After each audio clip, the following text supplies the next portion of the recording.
the practical business skills with Enterprise Uganda. And the montage you've just seen on screen is actually announcing very good news, because today we have a very distinguished businesswoman with us in the studio who's going to share her experience in business and how she has been able to build, grow, and sustain a business, whether COVID-19 or not. With me in the studio, as usual, I have Charles Ochichi, our coach. Charles, you're most welcome. Thank you so much, and I'm always happy to be here. Very good. Now, our guest is none other than Isabella to the agenda. Isabella, you're most welcome to the show. Thank you so much. Very good. Isabella is going to tell us, viewers, how she has managed to build her business in wine, or the wine line of trade. You've seen the montage, and it gives you a digest of what she's into. But without any further ado, I want us, Charles, to start from where we ended it last time. I've been receiving a lot of questions. People asking me for the number of Yasini, how he has made it, how he's built that business line.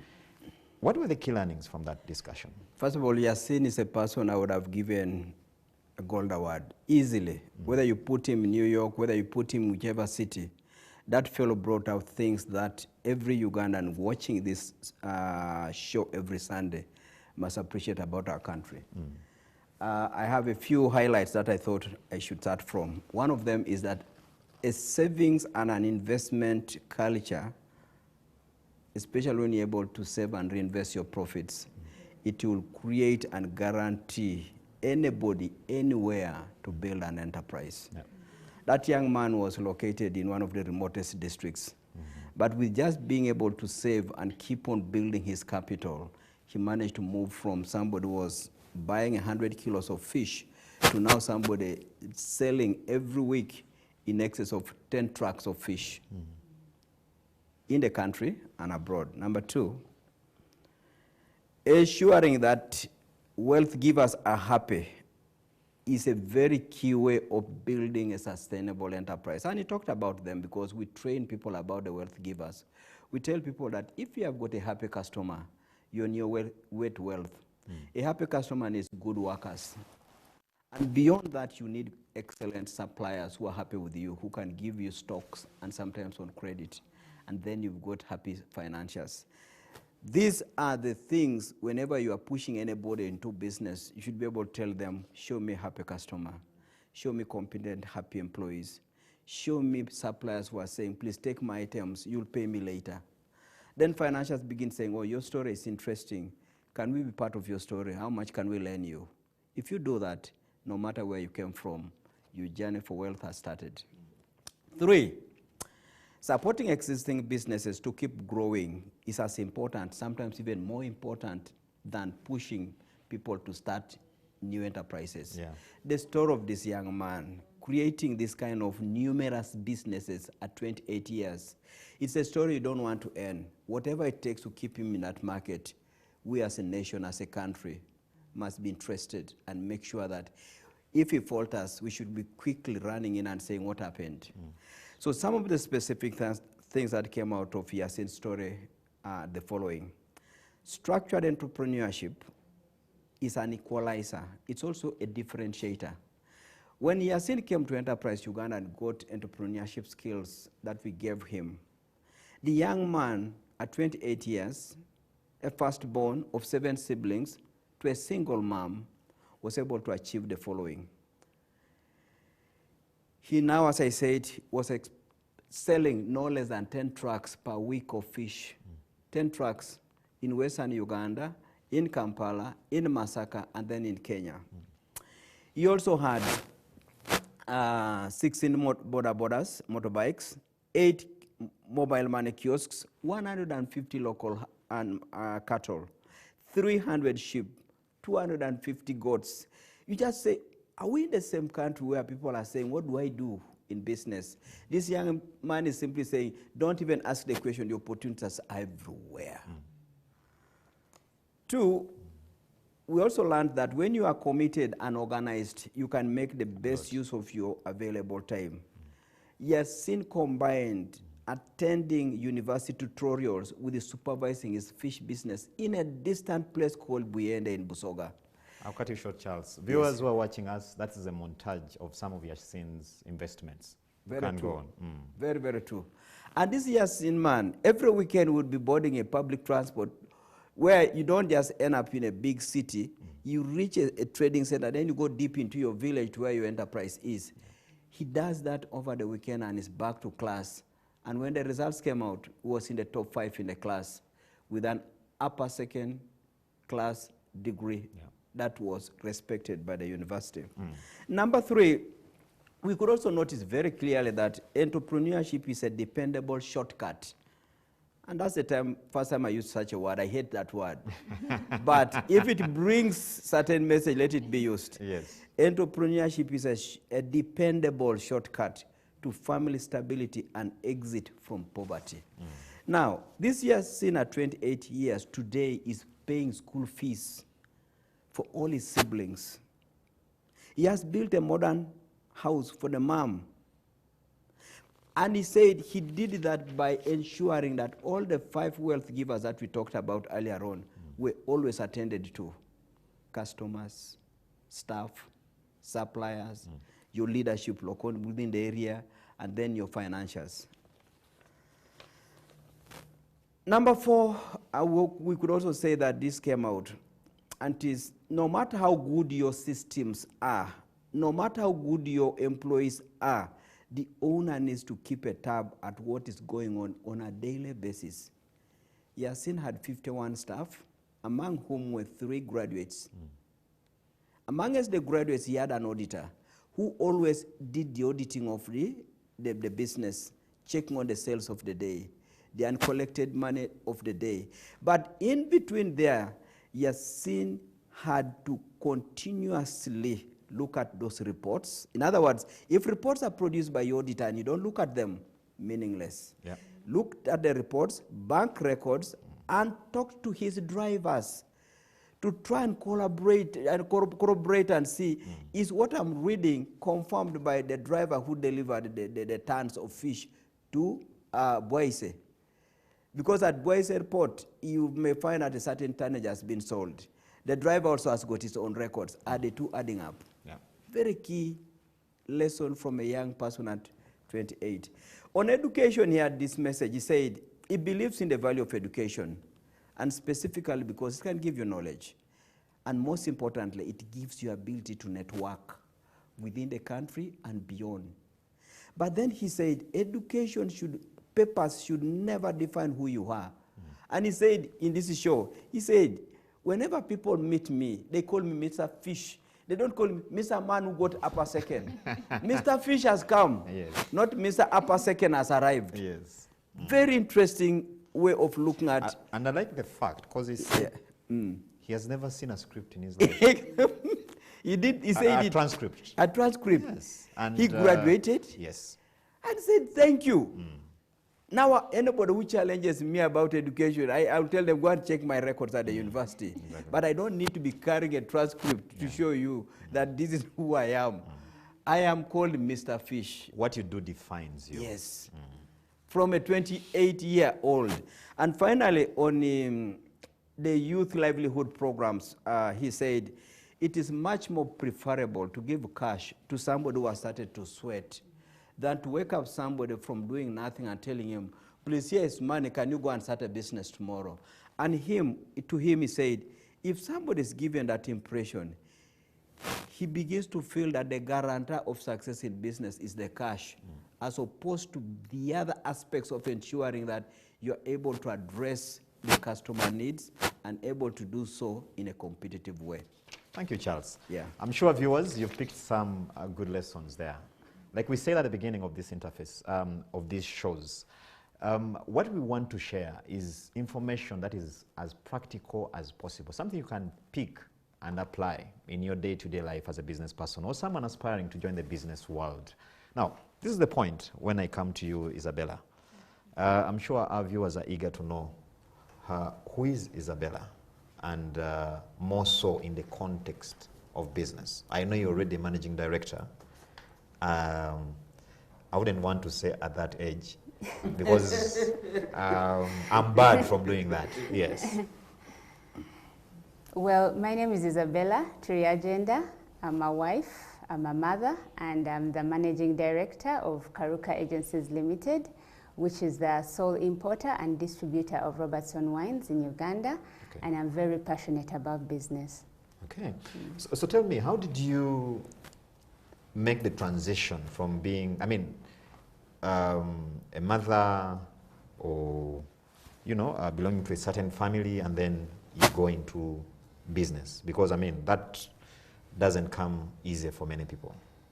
That's true. So I'll maybe just take you back on how the whole business journey began. So the business, the Karuka business, began in 1994. It began with my mother. And at that time, it was just a simple grocery shop, which later transitioned into what we say like a kafunda or a bar. And one day, when she was traveling, because she was like juggling her job with the business, one of her friends came and asked her, can you kindly bring for me a certain bottle of wine? So when she came back with some extra bottles. She did the testing, and people enjoyed the wine, and that's how the whole concept of the wine business and importing wine started here in Uganda. I hear you. Yeah, so with that, around 2007, when I came back from school, I was doing internship with the Bank of Uganda, but at the same time, I was also trying to, you know, help out with the business. So as I'm helping out, I started to notice that the business was struggling. And because I'm very passionate about business, there's no way I could sit and see the family business go down, yet I could do something about it. So that's how I ended up joining and managing the family business. I get you. Now, you were joining a business that was already existing. Yes, with please. structures, with staff, and probably some of these guys had been around a lot longer than you've been around. Tell us, how did you manage to, you know, fit into that space and become a leader? Well, at the beginning, I must say it wasn't easy at all. Actually, I must say the seat was very hot at the top. Okay. Yeah, but as I settled in, the first thing I noticed was we had a lot of debt. And as I was trying to get my way around, you know, the business, then I realized that, you know, actually we lost the agency of the wine that we had been distributing for 10 years.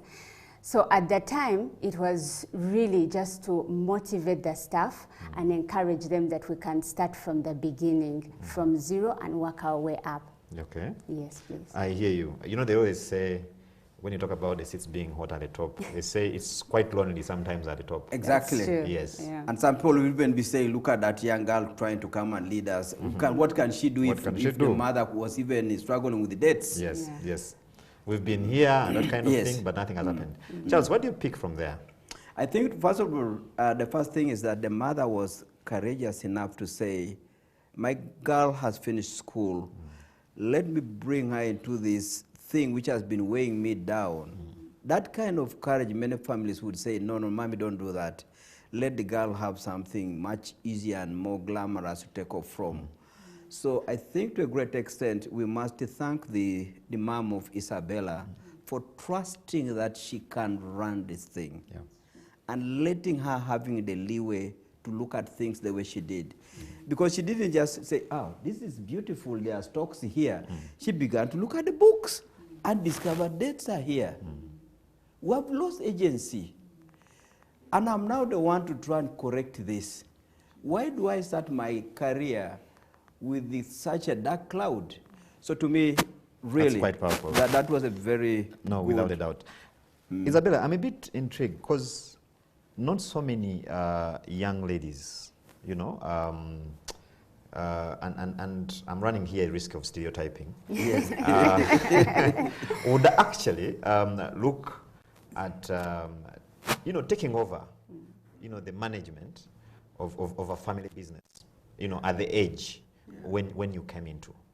One, I'd like to know what was driving you at that particular moment, and maybe as you're answering that, I'm sure our viewers are also interested in knowing what would be that principle that is helping you to drive growth or has helped you to drive growth in this business.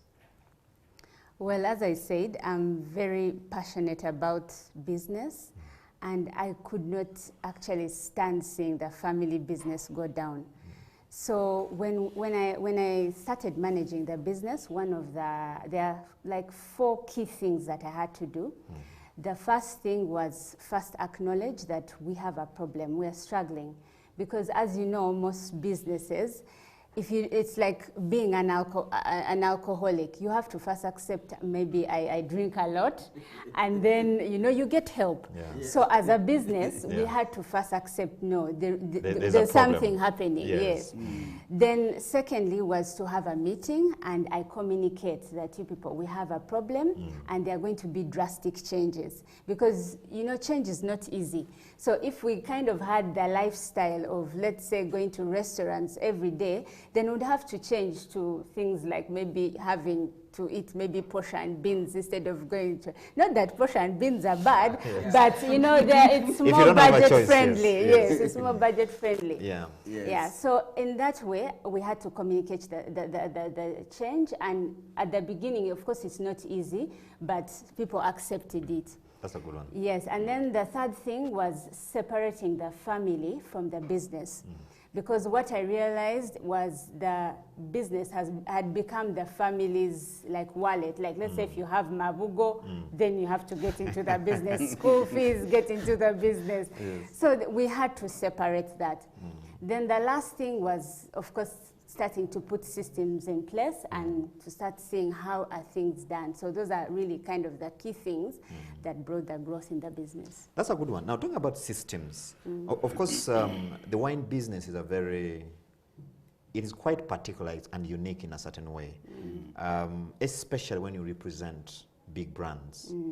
I know someone was telling me about the brand that you represent, Robertson. Yes, please. I mean, what does it take, to represent such a brand? Because I know a number of businesses in Uganda, especially SMEs, will find a challenge to, first of all, get into that space, but even then, sustain the Correct. agency Correct. for such a renowned brand. I know it's based in South Africa, Yes, please. and it's not the only brand you represent. It is the only brand that I represent. Okay. Yes. I think, first of all, as you start a business, the first thing you have to understand is, am I just selling a product or I'm building a brand? That is very key. Because if I'm selling, let's say, Robertson today, I'm selling wine X tomorrow, I'm selling wine Y, it really doesn't. You're just selling wine. But when I came in and we said we are building the Robertson brand, and we're building it from scratch, then we as a business, someone has to know, okay, what is the purpose? What is like my value proposition? So in that, you start to understand, like, for example, Robertson, we are selling quality wine at an affordable price. Then secondly, you have to find out what really stands out. If I'm building a brand, what really stands out? I remember in the beginning, customers used to tell me, Madam, today yoko calabash, or because it's in a shape of a calabash. Yes, the Robertson wine. Then others would say, the African figure. Today African figure. And at that time, people didn't know the wine, but with time they got to know. But that was the thing that they were able to identify the wine with. Yes. So I think that's, then as you build the brand, you have to know it takes patience. So things don't just happen like in one day. Even all these big brands that we see, maybe the Coca-Cola and all, it takes patience to build a brand. Yes, and then you have to be consistent. You can't say today I'm selling Robertson, today I'm selling X, tomorrow I'm selling Y. So it's very important for you to be consistent, and then that's how you actually build and grow a brand. I hear you. That's a good one. It's one of the biggest challenges we face in this market, Charles. It is, and she touches 2 things that are extremely interesting. Let's go back to her principles on how to get a business to move. She talked about communicating change and things that are happening. Many business people think that they are the only ones who have seen a challenge in a business. Those workers you have there, they have already seen those issues, and they are waiting for, what will the boss do? Things are happening, we are seeing challenges here. you are not the only one seeing. That courage to now say, these are the decisions.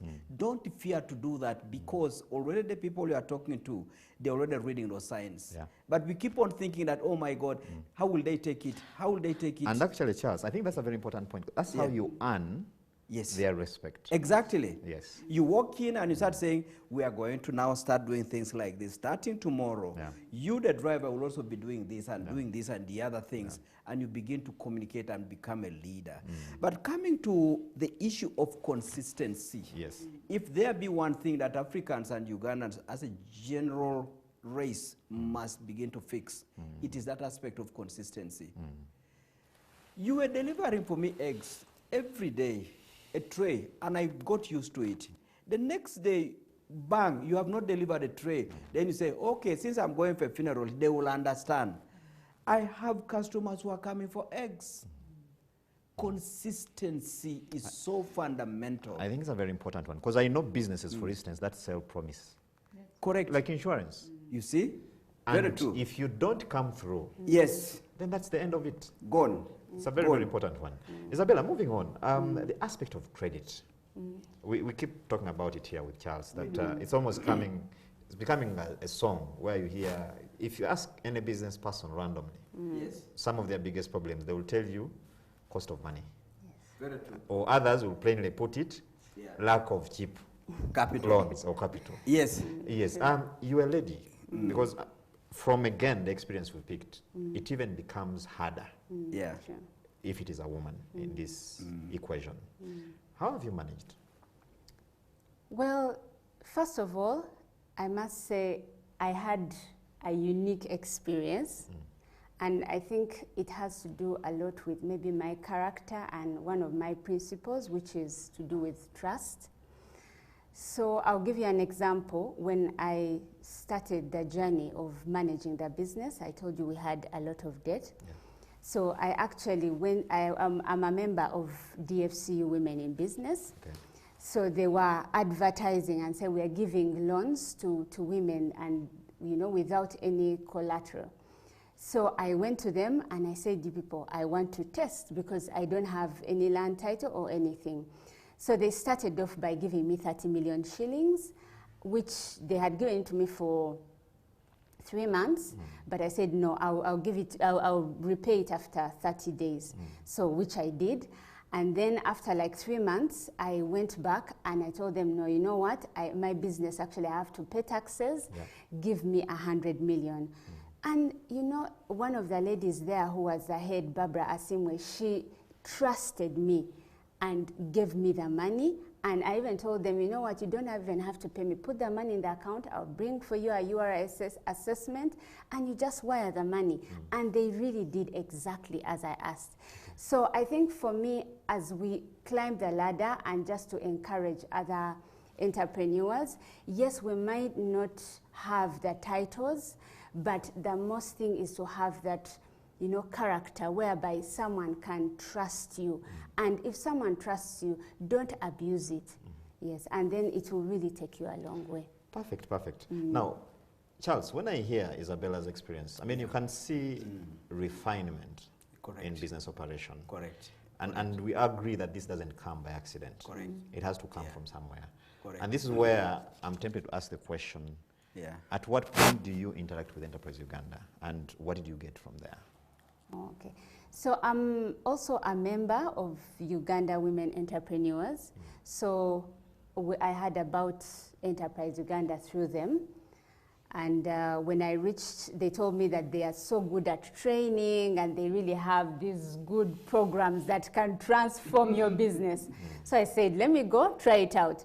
So I started attending their trainings, and they were really powerful.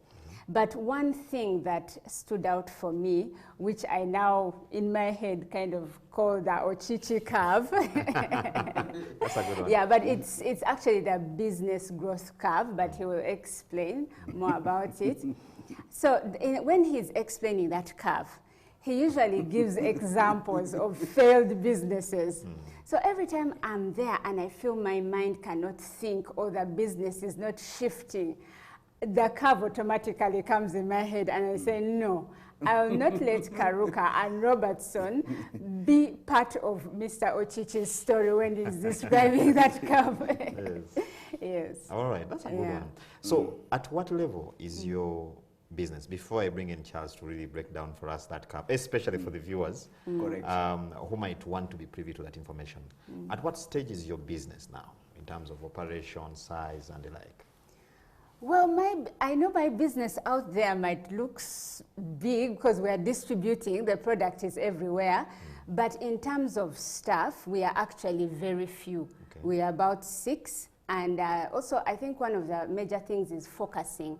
Because at first we used to have so many shops, but later we realized we are in the business of distribution. So we had to scale down, have one head office, or we now have a small retail shop at Kisementi, and really focus on distributing so that we can be able to focus on going to the supermarkets, the hotels, and Chikubu.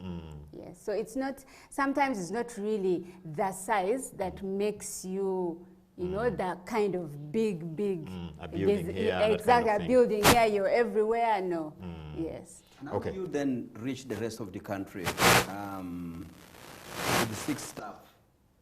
How does your The wine distribution, get to Mbarara, to Mbale, to Arua? What's the way?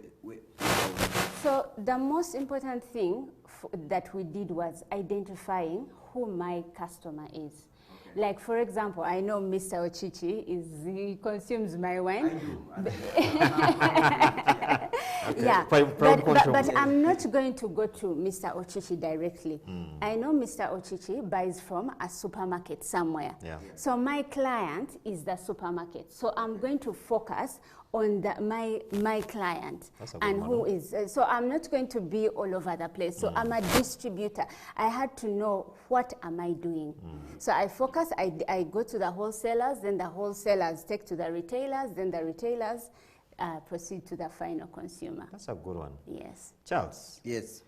quick learning, starting maybe at or placing it somewhere, the Ochichi Yes. curve. Yes. She touched, first of all, our usual topic of credit, Yes. which doesn't go away. Yes. And I know viewers this week had an interesting reading of an interview between a journalist and a seasoned business person who is fighting for that 2-page discussion. Yeah. It provides a good case study for educating people on credit.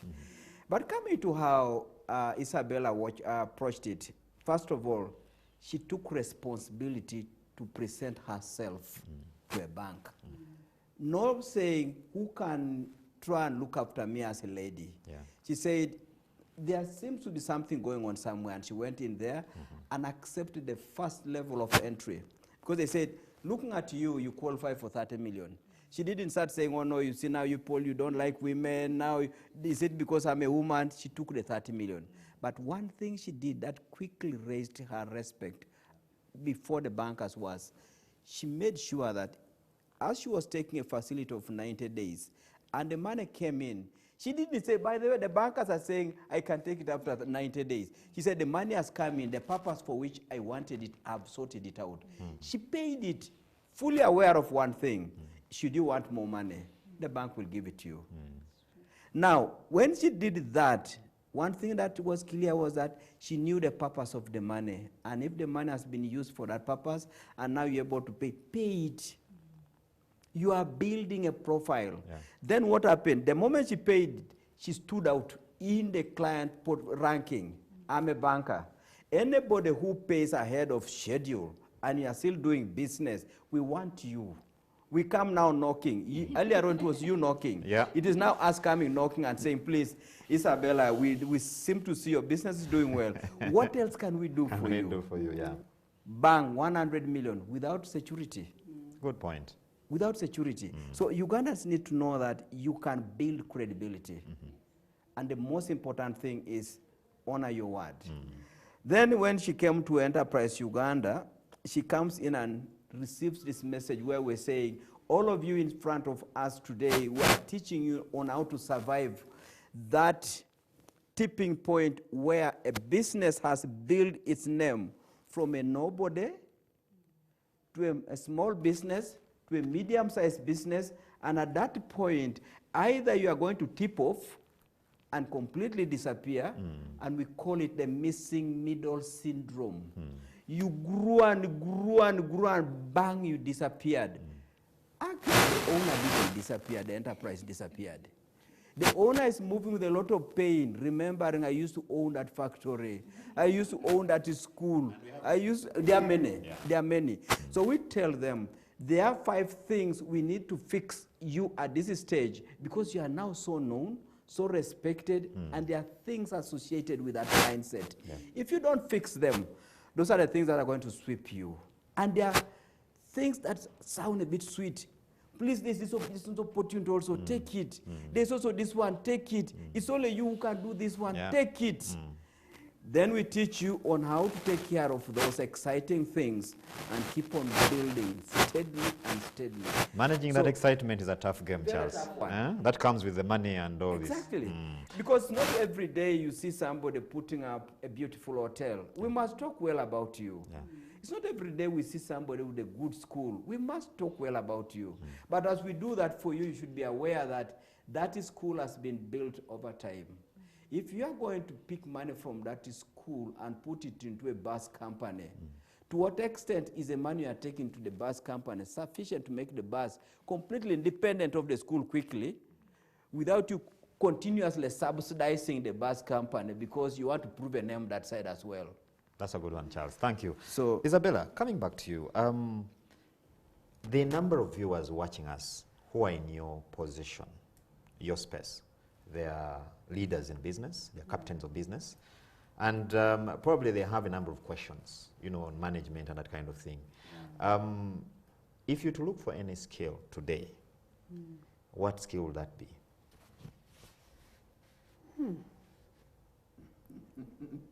Skill, interesting question. For me, I think, I don't know if it's skill, but I think your attitude is because I personally, I believe the mind is so powerful. So it can either break you or make you.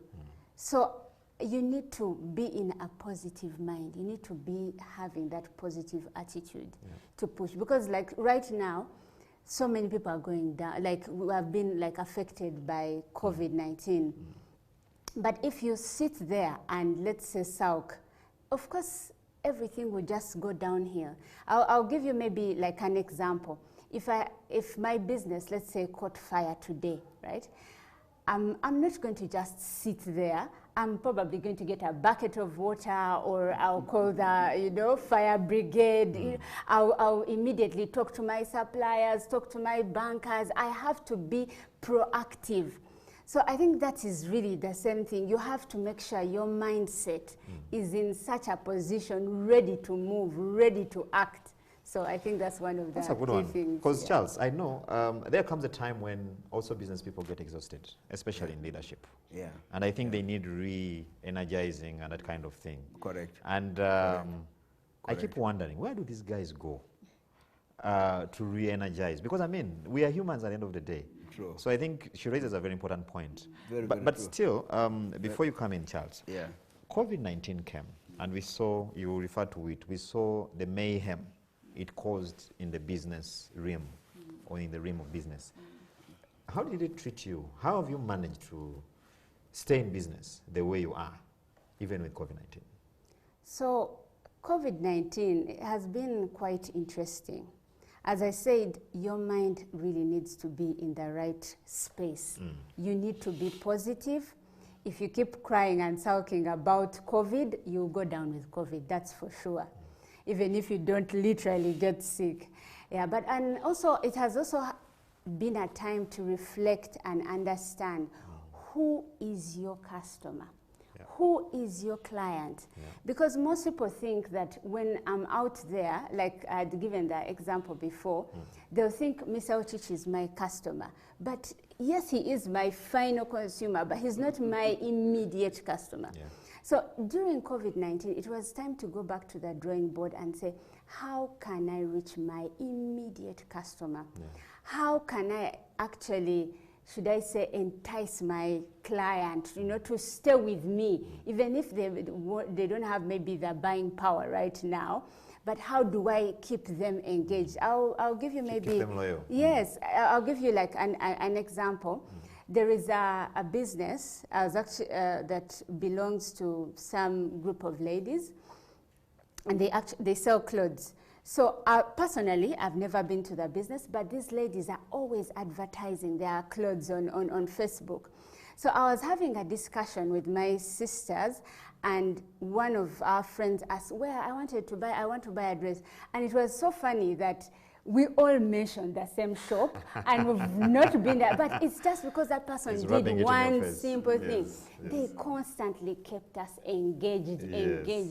So I think it's really important, even if some of our businesses have been hit hard, we could continue to engage them even during this time. So that by the time the businesses start to open up, then we are top of mind. That's good. Charles? Interesting. Let me first speak from where she put it in very practical lay person's language. She said, please put a finger on your customer.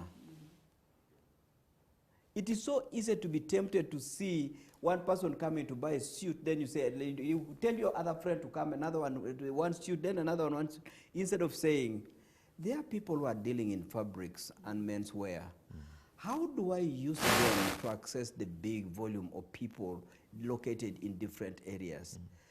So it's exciting to get somebody to come and pick one item, but in reality you have lost out on the real avenue or channel through which many of these people picking one item should be picking the things that you are producing. You have also seen it happening now with some of the manufacturers. A paint manufacturer will tell you, please go to our outlet, this and that. Don't come direct to us. They are trying to take advantage of those different outlets which could be closer to the customer, as opposed to get all of them come and crowd in this small space. People get exhausted. The volume of sales are small. So that is what it's costing you more. Exactly. Yes. Doing business the smart way is what she has just brought up. I think that's very beautiful. That's quite powerful. Because I mean, I always tell people, it seems we're moving away from the era of doing business in brick and mortar structures. Because the online platforms are really demystifying. They are bringing down the walls. Where is the customer? If the social media and whatever can make you reach that person, go for it. Take advantage of that channel. Powerful, powerful. Noticing your marketing channel and hammering the message with your marketing channel will open you to huge volumes of sales. That's great. Isabella, where do you see yourself in the next 10 years going forward? In the next 10 years, we want to maintain Robertson as being the #1 wine brand in Uganda. Yes, so that's where we see ourselves, really continuing to be at the top. What are your key challenges as you do business today? I mean, and how have you dealt with them? Well, I think one of our biggest challenges, has been, let's say, I don't want to say URA, but you can say the tax money. So the tax, because you know, like when it comes to the wine business, there's a lot of, there are really a lot of taxes. So that's really been one of the major challenges, because you have to pay the taxes up front. And in the wine business, it kind of really needs a lot of money to run the business. Because let's say, for example, if I import from South Africa, then I have to pay money, you know, to Robertson, then I have to bring in the shipment, then I have to pay up front, and then of course I have to later, you know, give suppliers on credit. So you find that really the biggest challenge is that your money is kind of locked down. Locked in there. Yes, it's locked in there. So that has been one of the biggest challenges. And how have you managed that kind of money of yours being locked away with customers? How have you been able to try and cope with that? So one of the key things has been really building relationships with suppliers, with basically anyone, all the stakeholders within, you know, your kind of sphere. Like for Robertson, we get some credit facility, you know, you talk to your shipping line. But as I told you, trust is a key thing. Because you've built that currency already. Yes, so if someone tells you, like for example, one of the shipping lines, I will bring your cargo from South Africa to Mombasa. So it's like they've given you a credit period of, let's say, 2 months. Very good. So they have taken your container from Cape Town to Mombasa. So when it gets there, pay them. Be honest. So those are really some of the things that have made me and our business what we are today, because of really being honest and building relationships. And that's really key. If someone wants to grow their business, don't expect to do things quick in a rush. It doesn't work. There are no shortcuts. Yes, there are no shortcuts. That's a good one. Viewers, you can be part of the discussion. We have a WhatsApp number on the screen. We can pick a few questions from you. But Charles, this is the point where you come in. Isabella here is talking about, because, I mean, she mentioned tax, but we're generally looking at the policy environment under which business is done and that kind of thing. If you can address yourself to that bit a bit, and probably any other issue that you saw from. When it comes to policy, especially tax policies that keep getting announced every year in June, July, obviously wines fall in a category where the taxman feels people who consume this product have a lot of money. Yes. So they always such an easy target. But again, what you normally do in such a situation is that your customers will never go away. They are the kind of a customer who belong to that area. So even as you get a hit in terms of taxes, you try and make sure that you do not exaggerate that hit, because you don't want somebody saying, oh, the fuel today has gone up by a certain amount of shillings, and overnight a taxi driver is doubling the route price. You've taken advantage of an announcement that went up by 30%. For you are putting it at 100%. So while this you need to be able to say, how do I share the pain with my customer? And the customer I'm talking about is a customer who has also heard about what the taxman has just announced. Because that briefcase to read out his speech, many of these people who consume beautiful products, most likely they will be able to hear about it. I get you. Just don't take advantage of them. Pass the pain in a way that is reasonable and respectful. You will continue to have them. You don't be like those doctors in the village who used to come with a needle, a syringe pointed up, and anyway, that will be a story for another day. But there was also something to do with building relationships with your entire value chain. Yeah.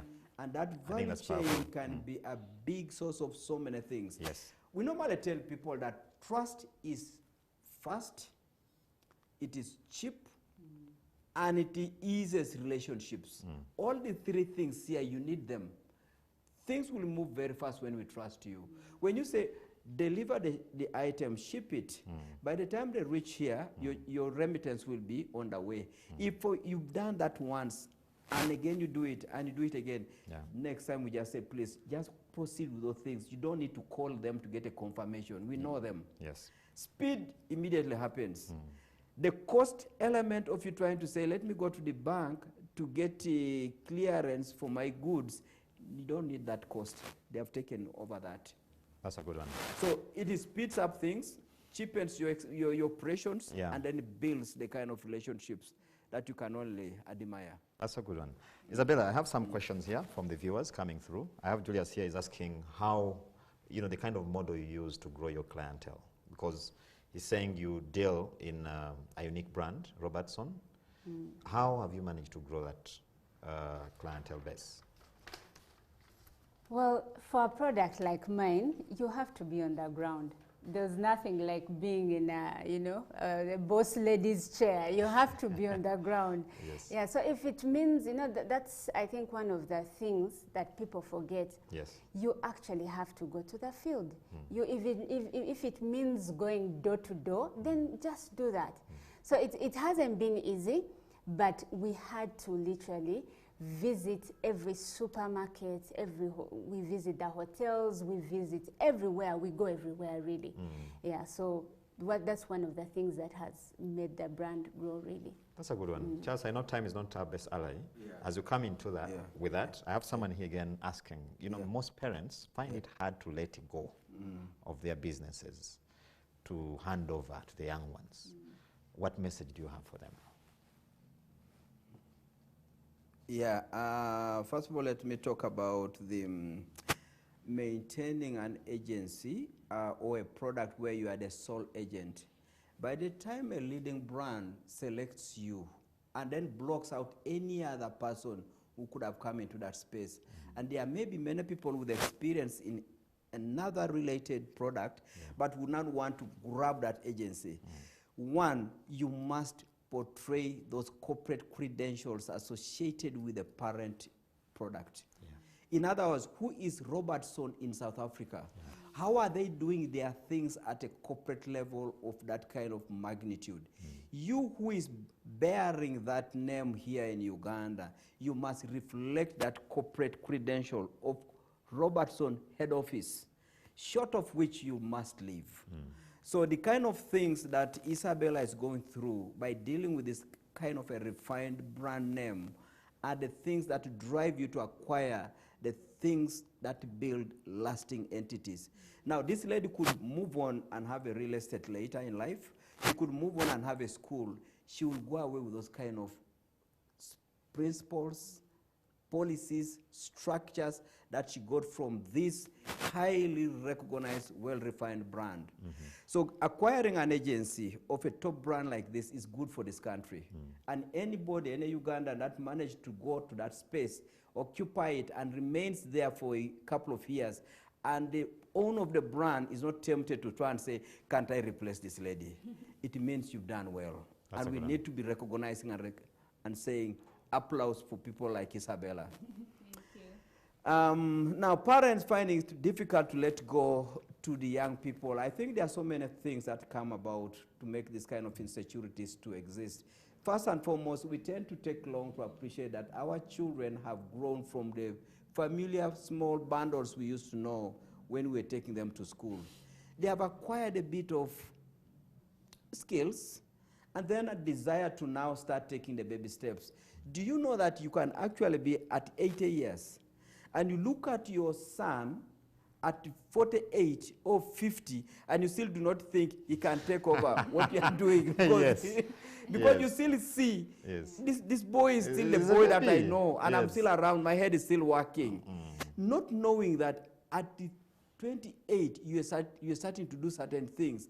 This 50-year-old is now doing better, and you should be able to give them opportunity. Give them a chance. Thank you, and then too, of course, whenever we bring in our children, expect them to make errors.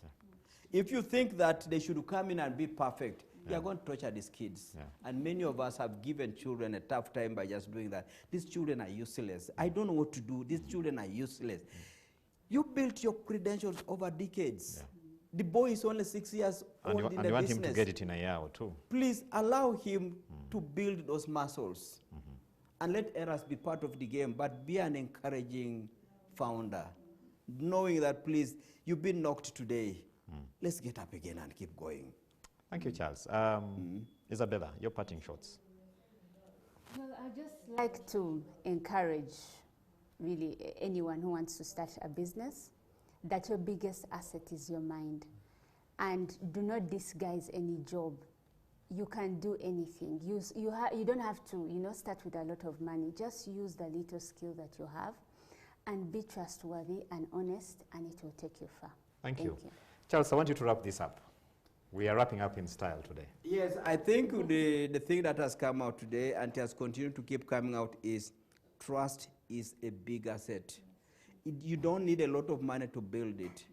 trust is something that can create the kind of connections that you never knew you'd ever get.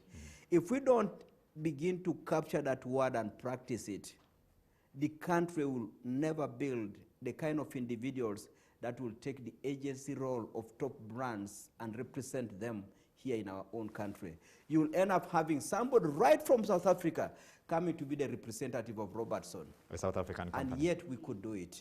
Very Yes. good.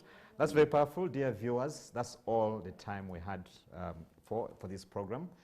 Trust is a currency. That's a message you need to go away with. And it can actually open gates and doors for you. I've been your host, Charles Boji. We've been having Isabella to the agenda. Thank you for finding time, Thank you, Isabella. too. And as usual, Charles Ochichi, the business coach. Until next